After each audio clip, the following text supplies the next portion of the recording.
'Twas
the night before Christmas, and all through the holly was singing and dancing and ho-o-molly molly, a mama in her moo-moo and me in my mallow, greeting I Connie, pehea mahalo. Sister gathered flowers for a lay, the brother watched the emu all of the day.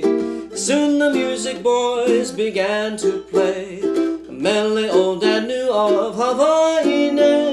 The tables were loaded with plenty of cow, opihi and salmon and steaming hot laulau. We ate and talked stories until we were pow. It was really my ka'i at a Christmas luau.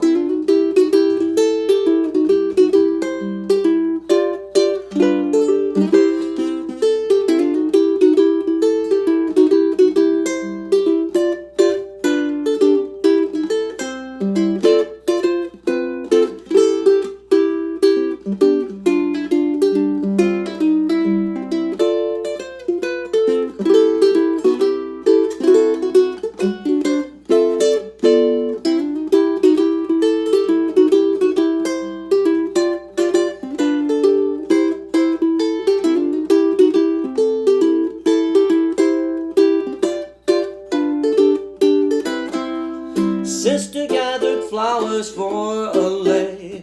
Brother watched the emu all of the day. Soon the music boys began to play a melody old and new of Hawaii. The tables were loaded with plenty of cow, okihi and salmon and steaming hot laulau. We ate and talked story until we were pow. It was really my ka'i at a Christmas luau.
Like the beat, beat, beat of the tom-toms when the jungle shadows fall. Like the tick, tick, tock of the stately clock as it stands against the wall. Like the drip, drip, drip of the raindrops when the summer shower is through. So a voice within me keeps repeating you, you, you. Night and day, you are the one. Only you, 'neath the moon and under the sun. Whether near to me or far, it's no matter, darling, where you are. I think of you day and night, night and day. Why is it so that this longing for you follows wherever I go? In the roaring traffic's boom, in the silence of my lonely room, I think of you day and night, night and day. Under the hide of me, there's an oh such a hungry yearning burning inside of me. And its torment won't be through till you let me spend my life making love to you day and night, night and day.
Night and day, under the hide of me, there's an oh such a hungry yearning burning inside of me.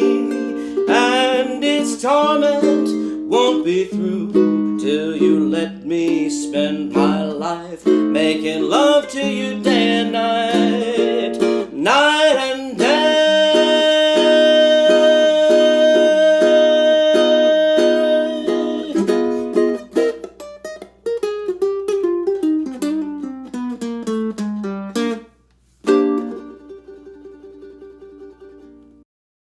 Well, let's take a brief pause here. I don't really have anything super exciting, so I'm going to default to the thing that I was going to talk about last time. So not old stuff, but just interesting, kind of a glimpse into the world of sort of modern skateboarding. So back in 2007,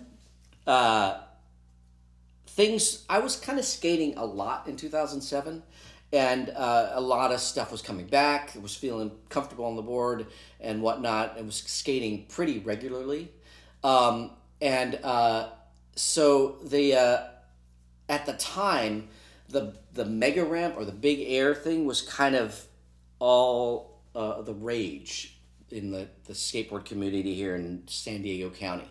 And so a lot of my friends were doing that crazy big ramp. So for the people that don't know, the mega ramp from the big air thing from the X Games, has a big, ridiculously high roll-in over like a 50 or a 70-foot gap to a quarter pipe at the end that's about 28 feet high or 30 feet high.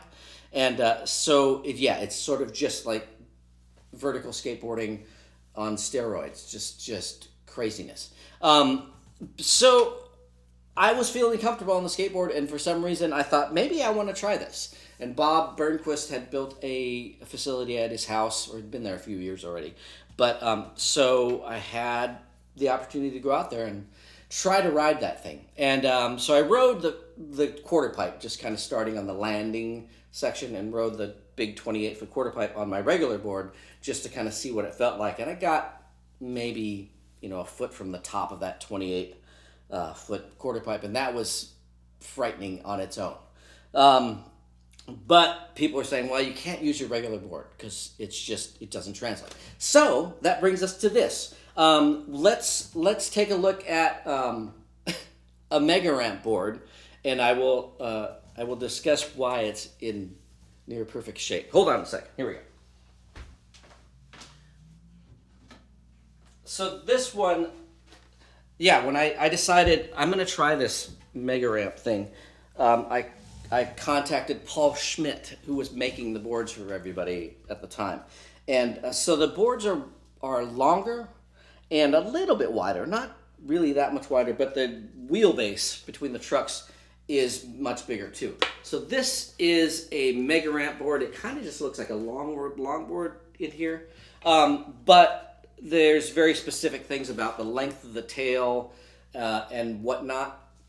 And nose, so they balance. So it's like a 16-inch wheelbase. They use much wider trucks, and so the normal setup, although it's really not that big of a difference, you can kind of see where the graphic of the normal board lies on there. So it sits on there, but yeah, so they kind of just beef things up. And I don't know if they're thicker, but they're definitely more, knowing the amount of pressure that you're going to be putting on the board, things are kind of scientifically engineered to handle that. And big wide trucks and hard bushings so that your trucks basically are not moving, because by the time you're going 35, 40 miles an hour down that thing, you don't want to have loose trucks at all, because that is a death sentence.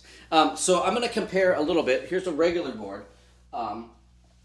It might not be able to translate too much, but you can kind of see, I'll line up the nose and you can see the tail.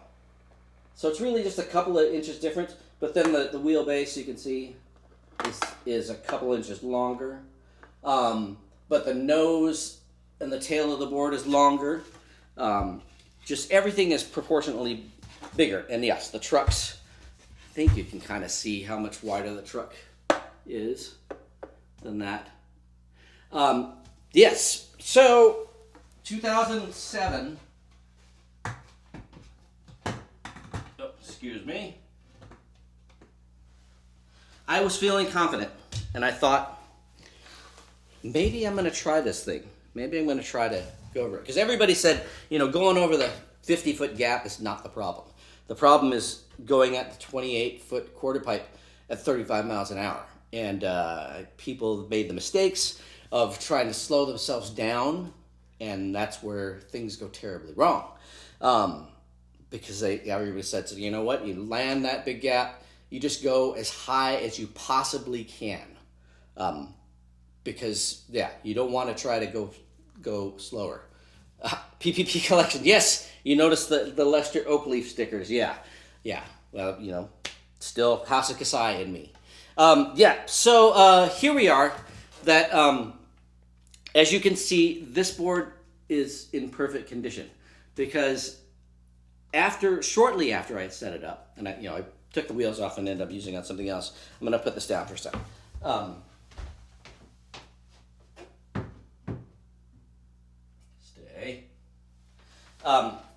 Shortly after I got that set up, and I went back to Bob Burnquist's house, and I, kind of starting to get comfortable with the quarter pipe section, and I thought, okay, I'm going to do this at some point. But I was at home getting ready to go to a gig and watching the X Games in 2007. So I'm just about to head out the door, and my friend Jake Brown is up next. And so he goes over the gap, does a 720, which is 2 rotations around, over the gap, and lands, and his balance is a little off, and he gets a little shifty. And what happened was that because his weight was off, his body weight, instead of going up the transition, the force of his body weight kind of pushed into the bottom of the transition. And what happened was that works like a slingshot. So instead of going up and out, he went up and out this way. And I forget how many feet he ended up falling straight to the bottom, maybe about 45 feet when all said and done. And his shoes went flying off, and and whatnot. And yeah, so here I am, got my gear, I'm ready to head out the door to the gig, and I watch my friend Jake seemingly get killed on live TV. I mean, it really looked like, oh my God, that's it. He just died. But then while I was standing there, he miraculously got up, which I don't think they should have let him get up and walked off the ramp, but he did. But yeah, so needless to say, after watching that on live TV, I took the wheels off of my Mega Ram board, and I never rode it. So I have it, and it's perfect. Yeah. Yeah, Mark. Yeah, more room for keeping your feet around there. I can't pull a kickflip on anything. So yeah, unfortunately, yeah, that was the craziest slam, and yeah, you can see it still on YouTube. I will not watch it ever again. Seeing it live once is enough for me, for sure. Yeah. What was the first trick, Andrew? What was the first trick I learned on my skateboard? First trick. Like first real trick? I don't know what I would consider my first real trick. Well, probably like as far as like, going away from like riding off a curb and whatnot. At the Del Mar Skate Ranch Reservoir, my first trick in there was probably an Indie Air or a Gun Air, shall we say, for Gunnar Hago. Yeah, in the Del Mar Reservoir. That was probably the first, like, I'm jumping off the wall, I'm landing back on the wall kind of a thing. So in the little front freestyle area, that was probably the first thing I learned there. And then laybacks. I learned laybacks because there was a really good sequence of Jay Smith in the magazine doing that, so I could emulate that pretty well on the banks, at least. I wish I still had them. My brother actually took pictures of me one of the first times I went to Del Mar Skate Ranch, and one of them was the Indie Air and one was the layback, and I don't know what happened to the photos. So, oh well. But yeah, I would say those are my first tricks I learned. Yeah, at least, for me, it was pretty exciting because that was like, yeah, that first feeling of like you're doing something that's not just going up and coming back down. Yeah, Jeremy Ray, you heard about it. I think the world heard about it before watching it, and then unfortunately that I think it still circulates around there as far as like one of the worst skateboarding falls ever. And yeah, it was pretty scary to watch that live. It's one thing to see somebody fall that hard, but it's certainly another thing when it's somebody that it really takes on a whole different thing when you see that happen to a friend of yours. Yeah. Thank you, Scott Taylor. I appreciate that. I like the laybacks. I'm proud of the laybacks when they happen, when they work. They don't always work, but they're always fun.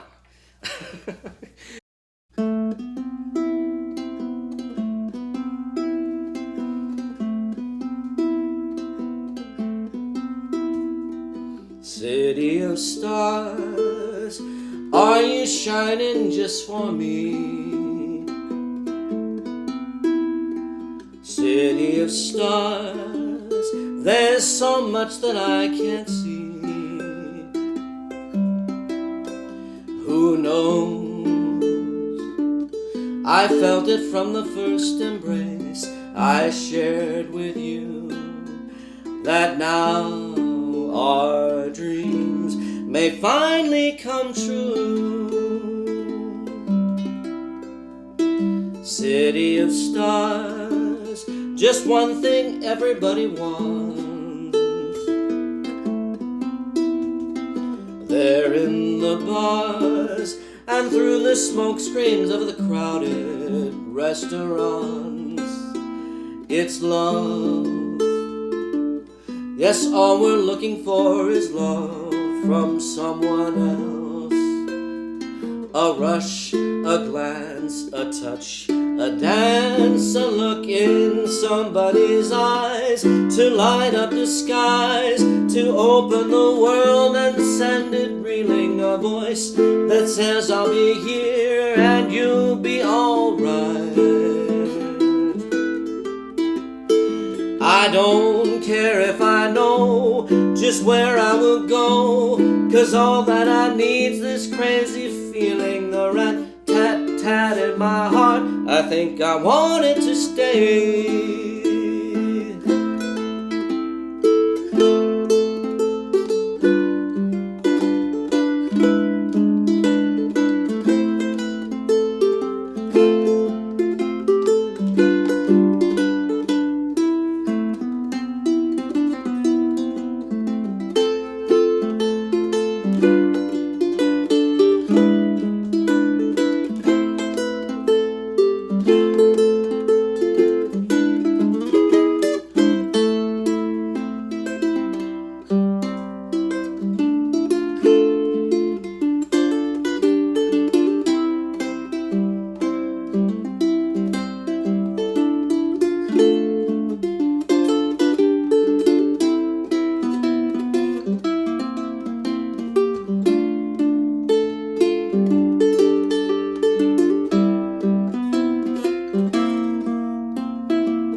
A look in somebody's eyes, to light up the skies, to open the world and send it reeling, a voice that says I'll be here and you'll be alright.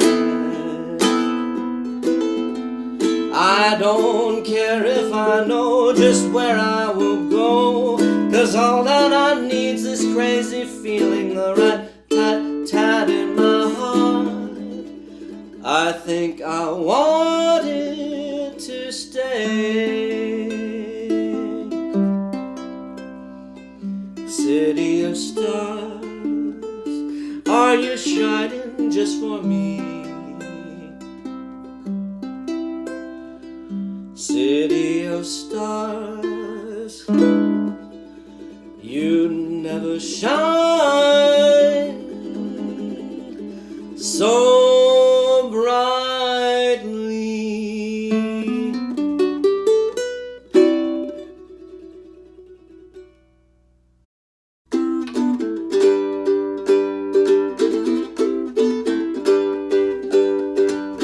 You sit at home, the windows tinted black. It hit you hard and you cried so long. Life turned and wandered, never to come back again. Take what she gives you, don't feel sorry for her.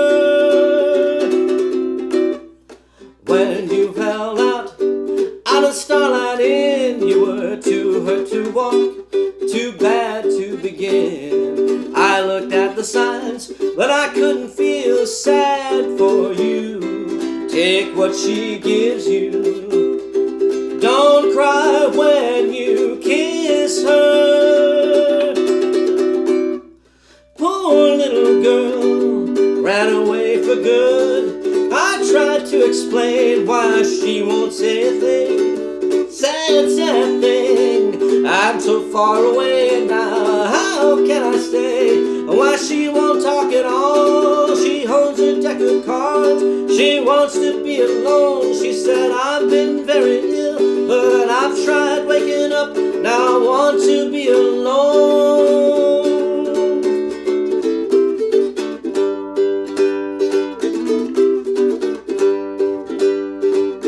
When you ran out of Pete's Motel, you didn't look so good, and you didn't feel so well. You said, hold me tight, but I couldn't get it right. Take what she gives you, don't feel sorry for her. Poor little girl ran away for good. I tried to explain why she won't say a thing. Sad, sad thing, I'm so far away now, how can I stay? Why she won't talk at all, she holds a deck of cards. She wants to be alone, she still drinks in the dark.